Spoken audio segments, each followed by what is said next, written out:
Welcome to the Corporate Treasury 101 podcast. In this episode, we'll get to know all about ESG, the investment instruments that are ESG themed, the role of Treasury with ESG, and much more. And we're thrilled to explore with Etienne Chalmagne, the Director of Financial Markets at Aliaxis and a visiting professor at the IESEG School of Management Lille, Paris, with us. Etienne has a diverse career, combining roles in banking, corporate treasury, and teaching at business schools and universities. Etienne is not just a great treasury advisor, but also an exceptional guest for the episode, and you'll soon discover why. In this episode, expect to learn what is ESG, how would ESG apply to treasury, what are the investment instruments that are ESG themed, can an RCF be linked to the ESG performance of a company, what is the role of the treasury when it comes to ESG, the role of rating agencies in the whole process, and all about Etienne's experience throughout his amazing career. And of course, much more. It was an absolute pleasure speaking with Etienne, as he has offered several invaluable pieces of advice for treasury professionals interested in finance and investment within the treasury sector. We thoroughly enjoyed our conversation with him, and we are confident that you will as well. If you enjoyed the episode, please consider leaving us a review on your favorite podcast app. Your support means the world to us and makes Guillaume and I very happy. Last but not least, as you probably know, we have started the AI Treasury Insight newsletter, which is a weekly 3 to 5 minute read that will cover all about what's happening in AI and treasury. It's a field which is growing exponentially, and treasury professionals need to know what's going on. We go through explaining what AI is and providing examples directly relevant to treasury, as well as explaining things like ChatGPT and also what all the different treasury vendors and suppliers are doing in the world of treasury right now. So if you're interested in that, how AI relates to treasury, find the link in the show notes below and sign up. With that being said, please welcome Etienne.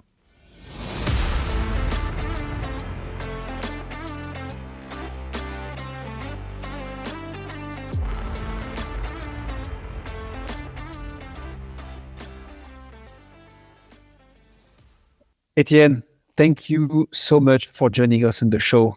We are here today to talk about ESG in Treasury. And maybe, as this is Corporate Treasury 101, and even if that might be a given, can you walk us through quickly what ESG is? Yes, sure. And thanks very much for the invitation. ESG is the acronym for Environment, Social, and Governance. These are the factors to evaluate sustainable characteristics of a corporate or for an investment. So it's a way to judge a corporate by elements other than financial performance. We call this extra financial performance. It refers to the triple P, backed in 1990, standing for People, Planet, Profits, when you have actually awareness raising that capitalism was not the only focus, but other factors like the well-being of people or planets may bring benefits. So the ESG stands from this triple P move, I would say. Now, looking more into details in the three letters, you can say that E stands for conservation of the natural world. So it's a broad terminology. It takes into account climate change and carbon emission, but you have also water pollution, biodiversity, waste management, etc. For the S, for social, it stands for people in relationship. So it means that we analyze the customer satisfaction, but also gender diversity, human rights, the labor standards, and data protection. And finally, G, it stands for governance. So it's standards, processes intern to a corporate where they analyze, for instance, the board composition. Are they independent or non-independent board members? The remuneration of the directors, political contribution, corruption, that kind of stuff. So these are the terminologies behind this acronym ESG. Now, what we see is that in the newspapers, for instance, ESG is used interchangeably with SRI or CSR or terminology like impact investing. They are alternatively used in the same way. Actually, there are some different meanings between these four different concepts. ESG is, to make a long story short, it's kind of a guidelines that assess the risk and the performance for a corporate, for instance. Okay? Now, talking about SRI, it's social responsible investment. It's a step further. So when you are, for instance, a fund manager, you can use these ESG guidelines, but then take a decision, select or not a company, a credit or an equity based on ethical factor. Okay, so it's a step further because they decide to push aside or not some ethical, I would say, framework. So concrete example, you may see a fund manager pushing aside some companies that are considered as polluting, or pushing aside tobacco or weapon the company with that kind of businesses. So it's a step further.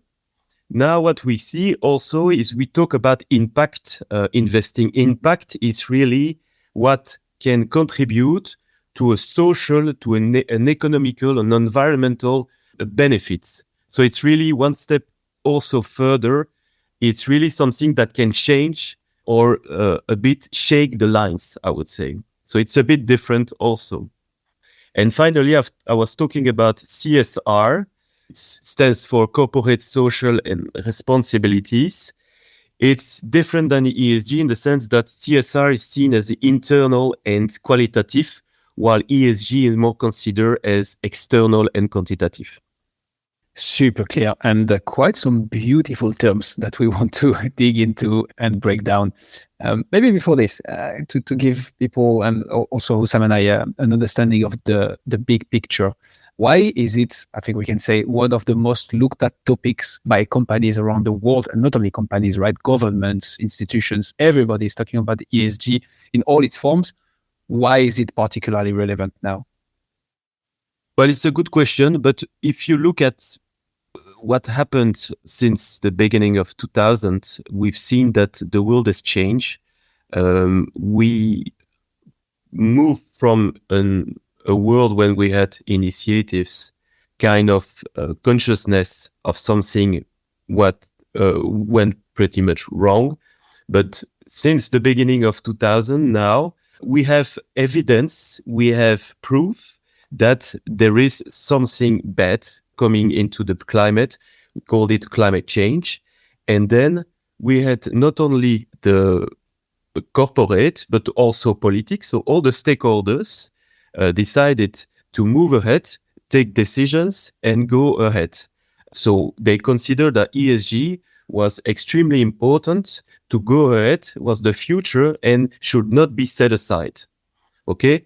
But to make a long story short, and to identify one step, what important step was the Paris Agreement, so the COP21 that happened in 2015.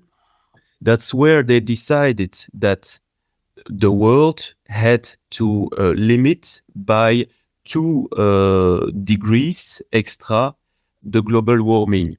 Okay, so it was a key element. Behind this decision, concrete measures was to put some money at work in order to tackle the objective in 2050. And this is concretely to put $3 trillion a year in order to be able to reach this target in 2050. So, of course, it will imply a lot of changes, but new financing and new investment in ESG to come. Awesome. And that is the perfect transition. Thank you a lot, Etienne, for this overview of what ESG is and how it impacts company and why it is a trend right now. Now, if we look a little bit closer to finance in particular, how would ESG apply to finance? I think you mentioned already some greener investments, investors that tend to disregard certain companies, tobacco, oil and gas, and so on. But how do we concretely apply this in all its form to finance? But at the moment that businesses need to change, then of course finance will come along with businesses. They're acting hands in hand. So as long as the business change, you will have impact in the P&L, in the balance sheet.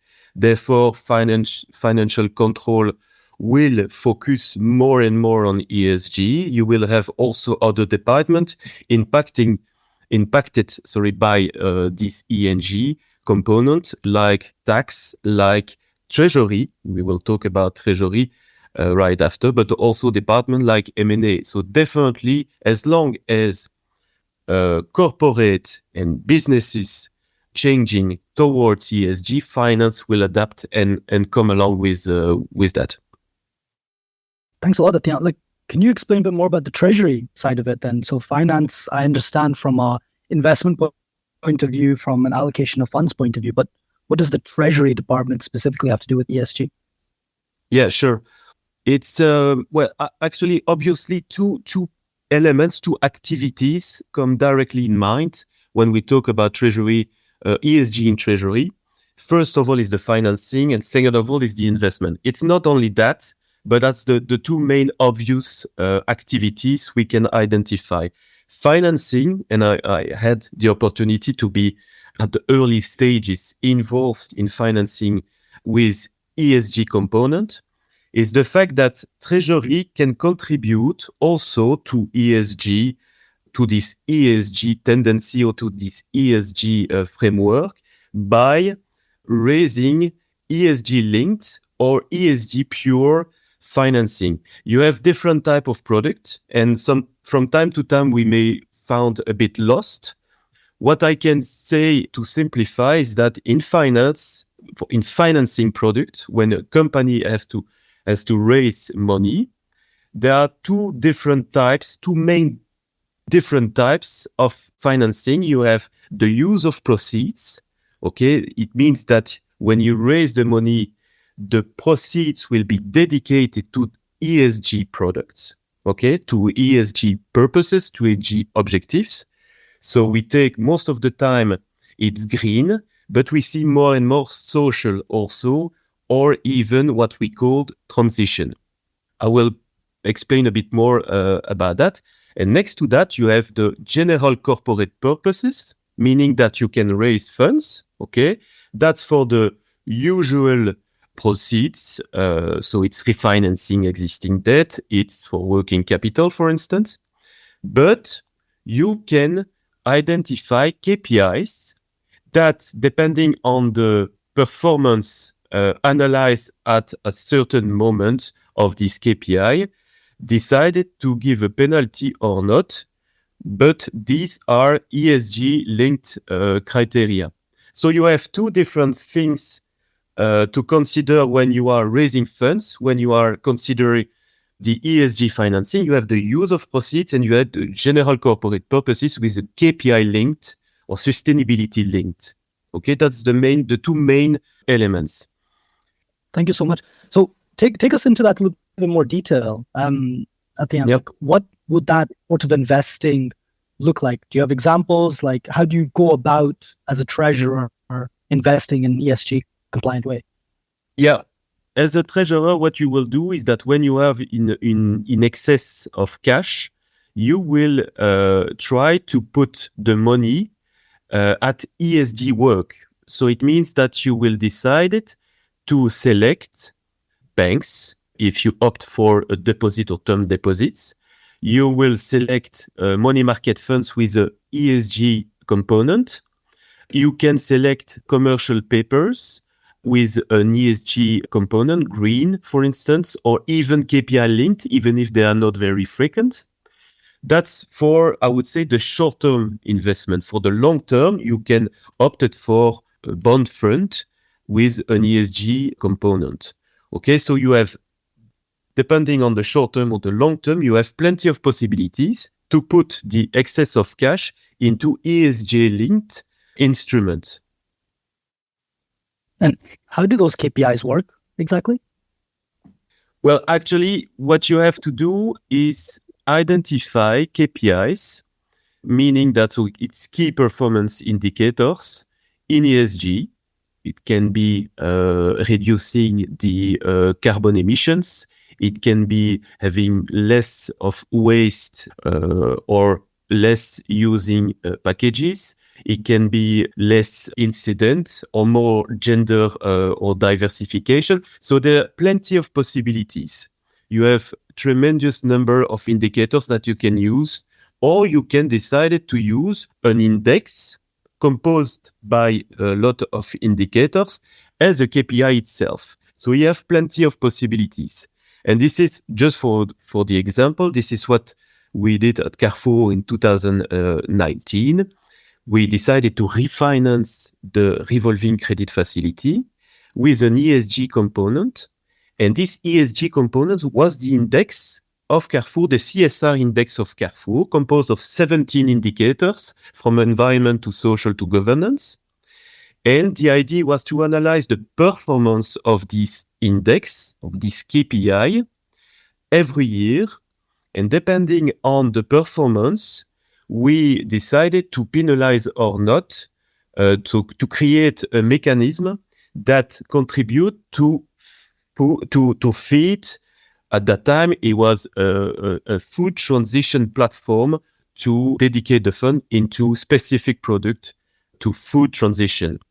Okay, so there are plenty of possibilities.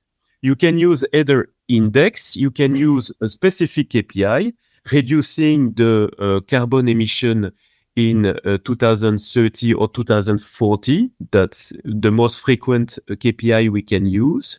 And at the end of this period, we will analyze what is the result. This result is called SPT. It's the Sustainable Performance Target.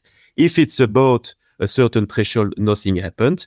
If it's below, you can decide it to penalize, in this case, the issuer by a certain amount, and the penalty will go to NGOs, to a charity, or to a specific fund, or to put the money to ESG to contribute for the company to improve its ESG. So there are plenty of possibilities, but that's a bit of what a KPI is. So we have plenty of alternatives. So this one is super interesting, Etienne. So I think we pretty much understand the raise the money, use of proceeds. It's like we raise money to funds, I don't know, some greener energy installation or a hiring program for more diversity and inclusion. But so this KPI base is super interesting. You basically invest in a company and saying, look, we give you that amount of money, but then the only metric you will play on is what? The interest rates and the time, right? Like you either need to reimburse us faster or at a higher rate in case you don't meet those KPIs. Or how does it work exactly here? Yeah, so it means that today we identify, let's say that we consider to issue money based on a KPI. The KPI exists already. You have traditionally a baseline, so it means that at least 3 years before you have a data for minimum 3 years that give kind of an idea of the trajectory of this KPI. So typically this year we will see baseline in 2020, okay, with a certain KPI, and then we decided to fix to calibrate an SPT, so a Sustainable Performance Target, in 5 years' time, so in 2028. Every year, we will have to verify and to communicate to the market after verification by an external party this trajectory, okay? Otherwise, anybody can say, okay, we are in good shape, and we don't know exactly if it's right or wrong. So every year there is an external party confirming or not the trajectory. And then in 5 years' time, we will look where we are. If we are above the target initially fixed, we can say that this is typically what happens in the bond market. If we are above a specific target, then nothing happens. There is no penalty. It's comfortable. And this is how to take the bond issuance as an example, this is how it is priced. So when there is a new a bond issue with a KPI, it's priced like the KPI will be on target or above target. Now, if in 2028 the target is not reached, it's below the target set based on the baseline 3 years ago, then you will have a penalty. And typically, what we've seen is that in the past, on bond issuance, there was 25 basis points. Okay?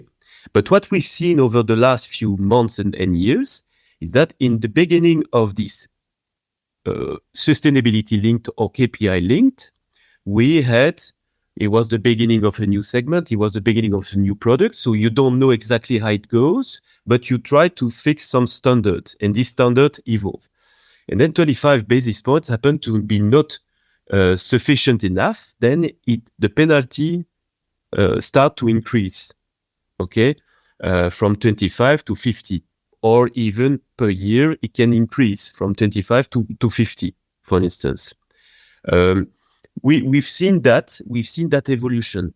It's part of what we call the greenwashing. We see that in the beginning, there are plenty of companies that come into the breach when it's open, start announcing that there is a KPI linked product, but in the end, the KPI identified was not really ambitious. And then you see that it can impact, I would say, not really the performance, but because the parts of ESG in this product is relatively limited compared to the structure of the financial elements. But the reputation and the investors can turn to alternatives. So when you will come with a new product, then it can impact the success of the issuance, I would say. So there is plenty of things moving on where we try to evolve. It's also the fact that when you have a new segment, a new market, in the beginning, you don't know exactly how it goes. And then you have more and more regulation, more transparency, more standardization. And then you have also failures. I remember, but it's a brief brackets. But when I was in the financial markets, in the banking industry, I was in charge of a credit trading book. I was in charge of the lower tier 2 and upper tier 2, which are typically the solvency product. We launch a lot of lower tier 2 from the banks. And when the moment that one bank, and Deutsche Bank, announced that the lower tier 2 will not be called, it completely changed the picture and the attractiveness for this kind of product. Then it moved, it evolves, the mechanism evolved. And this is a bit what will happen into this SLB market. We will see, starting from next year, the first SLB coming into SPT, and we see if they reach easily or not at all the SPT. If it's not reached, then we can make, or if it's completely above the initial target, we may consider that these products were not sufficiently ambitious, and then the attractiveness for the SLB can decrease. So we will see. It's a work in progress. Like for every sub-segment, the ESG and more specifically the SLB, the sustainability linked bond, to take this example, they can also move in the coming weeks and months, depending on also regulations, the way investors will react, these kind of things. Makes a lot of sense. Just for the sake of clarity and my understanding, I just quickly Googled what SPT is. But so can you confirm it's sustainability performance targets? And that's what you meant, if it's reached, whether it's reached or not. Okay, makes a lot of sense. So you have a KPI, let's say carbon emission to be reduced by 50% in 2030. The KPI is the carbon emission, and the SPT will be to reduce by 50% based on the baseline in 2020. You will see that in the future, in 2030, what will be the evolution of this reduction of carbon. The SPT measure the performance of the KPI, to make a long story short. We have a saying in engineering, which is more my background, which is if it can be measured, it can be managed. So indeed, KPIs are super important because you need to be able to measure, I guess, which direction things are going to be able to actually say if it's applicable or not, right? If you're moving in the right direction. To make the link with something maybe everybody can relate to, or at least have an understanding of how it works for the individual, and then spreading it to the corporate world. Can you first maybe quickly describe what an ETF is, and then explain if there are ESG themed ETFs like we could find tech ETFs, specific industries ETFs, and so on? Yeah. So ETF is electronic traded funds. So it's close to traditional mutual fund. The difference is that the electronic traded fund is traded like a stock. So you can find a price at any time during the day, while a mutual fund is VAN at the end of the day, after the closing of the day. The second point is that it's less expensive. So when you look at the ETF now, the fees are relatively small and make them extremely attractive. And the third element characterizing ETF is the fact that it can replicate everything. You can't, as an investor, buy directly a stock index. You can't buy the S&P 500, but you can buy an ETF replicating the S&P 500, okay, at a cheap price. So that's all the benefits or the attractiveness of the ETF. Now, and it's in line with what we've seen previously, and that's the same for other financial instruments. ETF also have their part in the ESG. And we've seen a lot of ETF, whatever the type of ETF, right? Whatever the bonds, stocks, they are more and more looking at ESG component as well. Okay, super clear. And so the vision on ESG is clear. The idea of what we can do in finance, treasury as well. Before we get into the nitty-gritty of the ESG financing instruments and go through that, walk us through something that I keep on hearing is the EU taxonomy for sustainable activities. What is that exactly, and how is it linked to this whole ESG investing? It's indeed something that you can hear more and more. And I can assure you that regulation is one of the key elements focusing for not specifically, but for treasurer, but also for treasurer when we talk about ESG. There are plenty of regulations, not specifically in the European Union, but focusing on this point, European Union has decided, I think it was in 2019, to come with what we called a taxonomy. So it's a classification dedicated to all the stakeholders, the policymakers, the investors, all the people, to clarify what we talk when we talk about ESG, or more specifically, sustainable project and activities. Where does it come from? It comes from the European Green Deal, with the objective to target 2030 and 2050 for the European Union to be the continent being the climate neutral. So that's the main driver. They want to reduce the carbon emission by 55% in 2030. So that's the European Green Deal. And this generated Euro taxonomy because there was a lot of question, uncertainty, and clarification. They decided to put a taxonomy, a classification on what is ESG, and more specifically, because it's really focusing here on the environment. Okay. Just for your information, there are discussions regarding a EU social taxonomy, but it has been put aside for the moment. It has been paused for the moment. But when we talk about EU taxonomy, we are talking about environmental, and by this definition, they want to target 6 environmental objectives that are climate change mitigation, adaptation. They want also to focus on the sustainability, on the sustainable use and protection of water, transition of circular economy, pollution prevention and control, and finally, the biodiversity and ecosystem to be protected. So these are the main objectives. EU taxonomy generate different implication.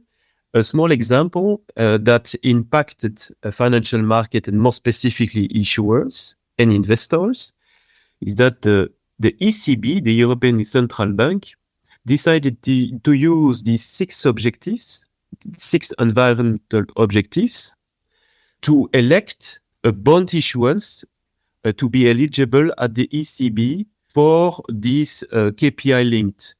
Okay, so it means that if a company has a KPI, has decided to identify KPI and want to issue a sustainability linked bond, they need to have this KPI in relation with the 6 environmental objectives. So the climate, water protection, circular economy, pollution prevention and biodiversity. If it's one of these themes, then ECB will consider it's an eligible, so they can either use it as a collateral for repos, okay, or they can directly via the asset purchase program, more specifically the CSPP, the corporate sector purchase program, in which they buy to support, to ease, we call this quantitative easing, but to ease or to support the issuers towards the ESG. So this was one of the implications from the EU taxonomy.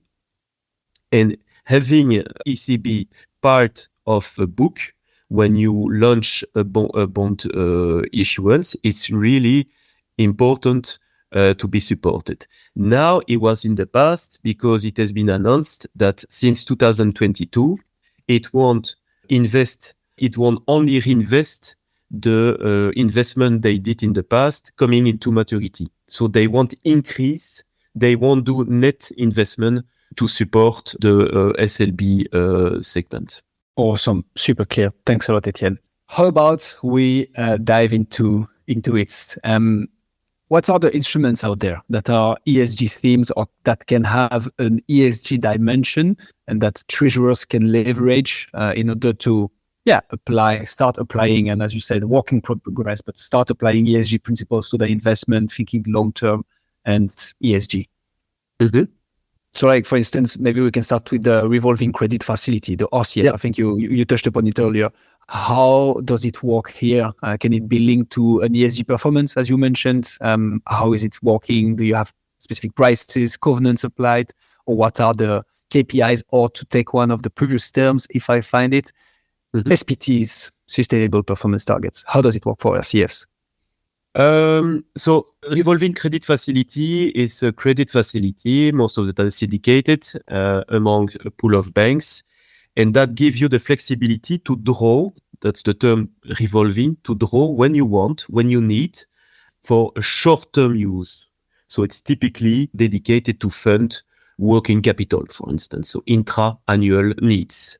You know in advance when will be the maturity, but you don't know when you will use these funds and for how long. So you can use 1 month, 3 months, 6 months, depending on what's is sitting in the documentation, and then roll this period over the time. So it's relatively flexible instrument.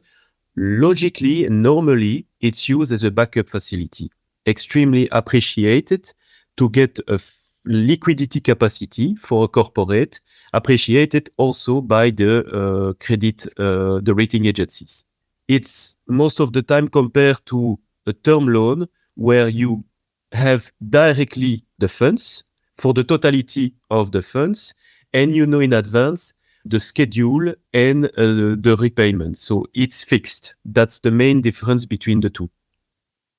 Now focusing on ESG, we can call it not SLB as mentioned before, but SLL, so sustainability linked loan, where we can put an ESG or KPI linked part of a facility. The example of Carrefour in 2019 was interesting, and we got an award from IFR on that because we put a mechanism that was actually a win-win mechanism. Without going into details, one of the innovative mechanisms was to use part of the commitment fees, so the part of the fees that it is based on what is not drawn out of the facility, and that typically paid to the banks. And part of it was used, depending on the performance of the index, part of these commitment fees was used to finance ESG project inside of Carrefour. So that was extremely innovative and extremely appreciated by the stakeholders. And when you don't reach the performance set or the threshold of the KPI, then you that's, for instance, only the issuer or the corporate that needs to pay to finance the project. So it's not only when it's negative or it's below the target that you contribute. In this case, and it was innovative. In both situations, in positive or negative, you contribute, you keep on contributing it to ESG project. So it's an example, but you can also have dedicated facility towards green project, social project. So you have use of proceeds fully dedicated to a specific project. So you have plenty of possibilities, part of it, and you see they are becoming more and more popular in the finance world. Super clear. I like that it's a win-win, and it also has a positive impact whether you reach the threshold or not. Because it's not just about, okay, this whole thing works only if we reach the KPIs of the SPC, STP. Damn, I always forget the acronym now. SPT. But it also works. Exactly. It also works it also has a positive impact in case you don't. And I like a lot. Okay, how about bonds? How does it work there? Can it be linked to sustainability, and how? So you do need to have KPIs. You do need to have targets of these KPIs in the future. And based on that, you can select the KPIs you prefer, but that investors also consider as sufficiently ambitious. But to do that, typically what we create or we set up a framework. So based on that, you can raise not only bonds, but also commercial papers. So it's an ESG framework from which we identify the number of KPIs, the SPTs, revised on a frequent basis, certified, validated. And based on this framework, we can come into the market and raise funds. So we have plenty of possibilities, bonds, commercial papers, and stuff like that. So typically, that's the starting point. And then we come with a bond issuance. Bond issuance, again, we have these SLBs, but we have also the green or the social bond. So the use of proceeds, one I mentioned earlier. So we have these different type of instrument, and we see they are getting more and more popular, definitely on the green bond.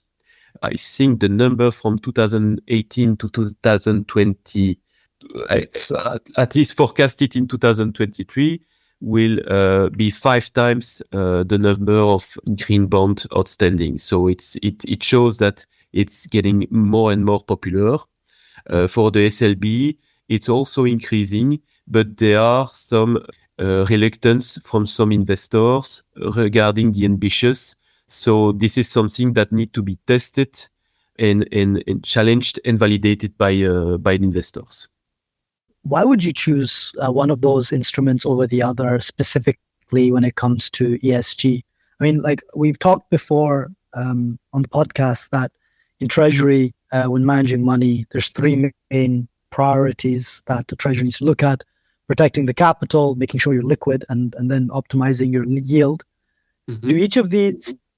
So I think our listeners understand the difference between the financial instruments you mentioned in this regard. But is there any other like ESG related component to why you would pick a bond versus a ETF, versus a revolving credit facility? Like, how do you decide? It depends on your needs, your type of needs. Fundamentally, if we put the ESG component aside, it depends on the typically, for instance, the RCF is for an issuer for a corporate issues, but it's raised from the banks. Okay, it's not from the market. Bonds and commercial papers come from the market, so it's different type of product, different type of needs. Typically, you will first turn to the banks to get financing, and then you will opt for getting into the market when you have sufficient disclosure, potentially a rating, this kind of stuff.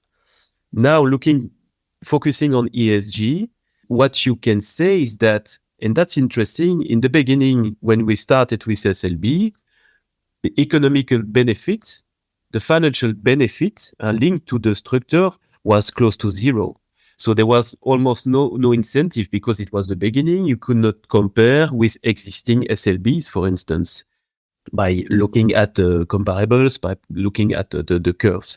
Now we see, and it's also reflected in surveys addressed to corporate treasurers. There was one did by the Economist Impact, where you see that the treasurers anticipate more and more ESG as valuable instrument, bringing them with reduction of financial cost or improving the financial benefits. So you see more and more that it creates values, and it makes sense if you have more and more companies turning into ESG. The one that won't turn into it will be put aside, will cost because they will pollute. Obviously they will have consequences or impact that will materialize into extra cost. So they definitely, ESG is an element that can bring more and more values and potential financial benefits in the future. And are those benefits for the ESG instruments versus the normal ones coming from government subsidies, or are they just more profitable tools, generally speaking? Like, why are the ESG ones more financially attractive? It comes from the efficiency of bringing ESG into the corporate. So it means that corporate are able to optimize, to improve their processes, their businesses, thanks to the ESG, and it impact definitely the financial results, the financial metrics. So that's a key element, and investors are looking at it. Banks are looking at it. They do their credit committee. They look at the ESG component. Investors, they are looking at this ESG, the guidelines, and based on that, they see the evolution of the valuation of a corporate, and it goes in the positive, in the benefits direction, I would say. What's the role of rating agencies in this whole process exactly? First of all, there are plenty of ESG rating agencies. There are kind of concentration or move towards concentration from this sector. They are different from traditional credit rating agencies, but they are assessing the ESG from time to time, depending on the result of one element from one factor, the E, they compensate with S or G. So depending on the result, they have a global score, and it depends from one ESG rating company into another. It can be a score from 0 to 100. It can be a letter. So every ESG rating agency has its own methodology, has its own way to calculate, has its own also area. So there are one focusing on governance, the other one focusing on environment. So it's extremely broad and large, but typically they provide with some information towards the investors so that it helps for the investors to invest or not into an ESG corporate. And next to that, you have the traditional credit rating agencies that use also ESG component that can impact the rating, the credit rating of a corporate depending on the result, the performance, and the potential risk of ESG inside of a corporate.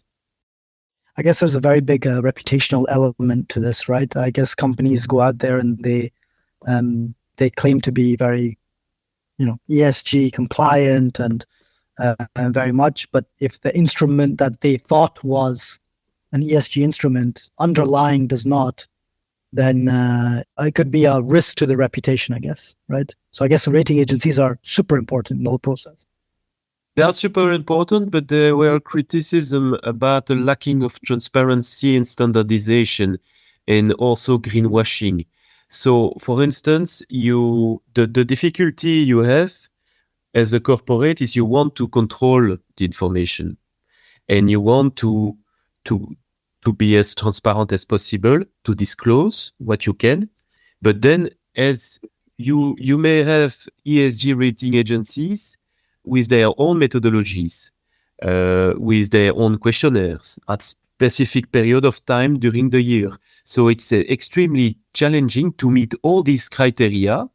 And from time to time, when you focus on one versus another, you can miss communicating or controlling information, and then you may be penalized. So from time to time, it's also a problem of resource, of providing the right data, of methodologies. And that's why we see more and more regulation to help investors, but also issuers, to have something like standard in terms of reporting, in terms of information communicated, to avoid being penalized. No, very interesting. Very interesting indeed. But yeah, is there anything else that a treasurer needs to know about ESG that we haven't covered until now? Yeah, we've talked about financing and investment. It's the two main activities coming into our mind, but there are also, depending on the scope and the region where a treasurer can act or operate, you can see that a treasurer also has this responsibility to collect data, to work hand in hand with ESG department, with communication, with investor relations, with the ESG purpose. So it's also these elements, and we see that it's playing a growing role in ESG as well. You may find also that elements like the monetics or the way trade receivables or payables are typically used can also be improved towards ESG. A concrete example, by avoiding using papers or checks. In some countries, we're still using checks. In favor of digital payment, we bring ESG at work, and we improve also the environmental benefits, okay, for a company. We can use also virtual credit cards. So this kind of initiatives is also, or maybe also, the responsibility of a treasurer and can help towards the ESG path of corporate. And also helps the Treasury Department itself as well, right? Less paper means easier to track if it's digitized, easier to automate as well if you've already moved away from your paper processes. It's good synergy overall with optimizing your treasury processes and ESG. It's nice that they work in harmony and not opposing to each other, right? Yeah, true. Are there instances of ESG which perhaps treasury departments need to make, let's say, compromises to certain costs or certain efficiencies in favor of ESG? Because everything you've described is also beneficial to the company itself, right? You mentioned the ESG funding is also more favorable in a lot of ways. It also drives efficiencies, the paper element as well. Is there ever a moment where the Treasury Department needs to make a choice between efficiency and ESG? No, I don't think so. It goes in hands in hands. So as long as the strategy is clear and the ambitious and purposes of the treasury is aligned with the ESG strategy of a corporate, I think it goes hand in hand, and it won't impact. It will, on the contrary, increase or improve the efficiency and the cost limitation. So I think it's the contrary. It's a positive. It's a positive. But as long as both, so ESG and Treasury are both aligned. Hmm. No, that's super good to know as well then, right? That you can improve your treasury processes whilst being ethically improving as well. So it's nice that it's win-win. That's what I mean. Exactly. Etienne, thank you so much for your time. You're clearly very, very knowledgeable in this domain. If people want to find out more about yourself, Aliaxis, ESG, and Treasury, where should they go to find out more? To make a long story short, so I'm Etienne Chalmagne. I have 23 years of professional experience in financial markets and treasury. And there are three pillars driving my career so far. First of all, the financial markets and treasury. So I wanted, and I did, occupy the various functions in debt, in everything related to debt. So I did some trading, some credit analysis, some syndication, and sales.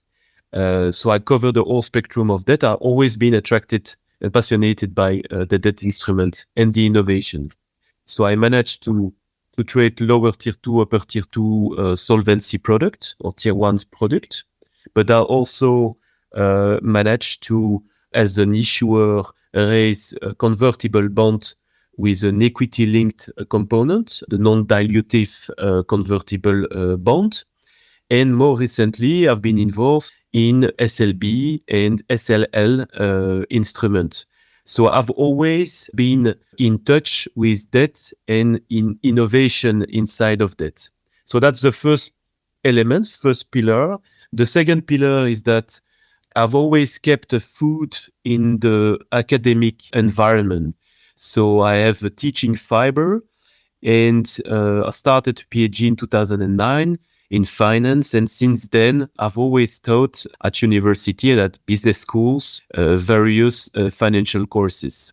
So this year, I've taught financial instrument and technology at IESEG, the business school in Lille. But before that, I've introduction to derivatives, credit risk management, international finance, so various courses of finance, which bring me the ability to share the knowledge. And that has always been one of the drivers intrinsically to myself, and also a way to challenge the evolution of your knowledge towards teaching to students. And the third, the final pillar would say that I've always trying to get out of my comfort zone. I never started a career by saying that I will stay in the same employer, the same bank, same function. So one of the driver was also risk-taking. And that's why I moved from one country to another. I moved from bank industry to the corporate industry, from the sell side to the buy side. And I've always been curious. I always wanted to improve and to increase my knowledge. So this is the three pillars of my career so far. We will see how it goes in the future, but that's a short summary.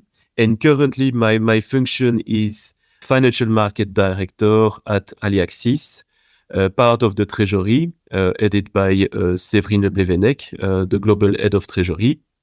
And I'm responsible for the Treasury management, for the funding, and also to transform the Treasury. Super good. Thank you so much for being on the show. We'll have your LinkedIn in the show notes below as well, so people can reach out if they have any questions. It's nice to know you teach as well. So that explanations are so good. So thank you very much for being on the show. Thank you very much. Thank you, Etienne.